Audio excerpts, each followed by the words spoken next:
Hello everyone, welcome back to my channel Tahera's cooking house. আজকে আমি আপনাদের সাথে ফুলকপির ডাঁটা আলু দিয়ে শুটকি মাছের একটি দারুণ রেসিপি শেয়ার করব। আশা করি আপনাদের কাছে আমার আজকের রেসিপিটা ভালো লাগবে। তো চলুন চলে যাওয়া যাক আমার আজকের পুরো রেসিপিতে। তো আমি প্রথমেই পাতিলে পরিমাণ মতো তেল দিয়ে দিব এবং তেলে দিয়ে দিব কাঁচামরিচ ও পেঁয়াজ কুচি। এবার আমি কাঁচামরিচ ও পেঁয়াজটা হালকা ভেজে নেব। ভাজার পরে আমি এর ভিতরে দিয়ে দিব পরিমাণ মতো রসুন বাটা। আপনারা এখানে চাইলে রসুনটা কুচি করে দিতে পারেন অথবা দেশি যে রসুনটা আছে কোয়াগুলা ছাড়িয়ে দিতে পারেন আস্ত। এবার আমি দিয়ে দিব এর ভিতরে শুটকি। আপনারা এখানে চাইলে চিংড়ি শুটকি অথবা কাচকি শুটকিও দিতে পারেন।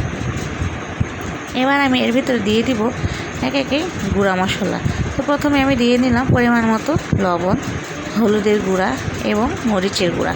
যেহেতু শুটকির তরকারি রান্না হচ্ছে, ঝাল হলে খুব ভালো হয়, তো আমি মরিচটা একটু বেশি দিয়েছি।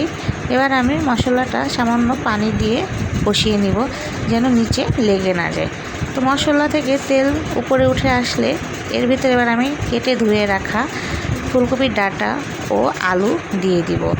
এবার আমি এই ফুলকপির ডাঁটা ও আলু কিন্তু খুব ভালোভাবে কষিয়ে নিব। আমি এখানে কিন্তু ঢাকনা দিয়ে কষিয়ে নিয়েছি।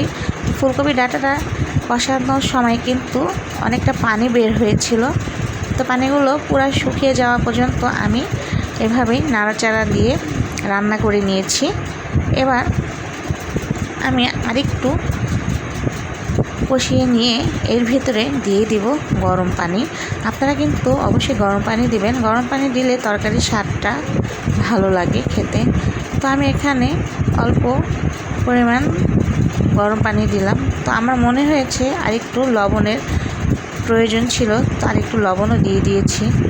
এবার আমি খুব ভালোভাবে নাড়াচাড়া দিয়ে ঢাকনা দিয়ে ঢেকে দিব যতক্ষণ না পর্যন্ত বলক আসে তরকারিতে।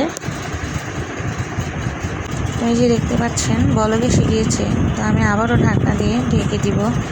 ঢেকে রান্না করব, একটু নাড়াচাড়া দিয়ে নেব। আর এই তরকারিটা কিন্তু খেতে অনেক বেশি মজা হয়েছিল, বাসার সবাই অনেক বেশি পছন্দ করেছিল। তো আমি এই পর্যায়ে দিয়ে দিব কিছু ধনিয়া পাতা কুচি। আপনারা এখানে ধনিয়া পাতাটা স্কিপ করতে পারেন, শুটকিতে ধনিয়া পাতা দিলে ভালো লাগে। তো আমার রান্নাটা কিন্তু প্রায় শেষ পর্যায়ে।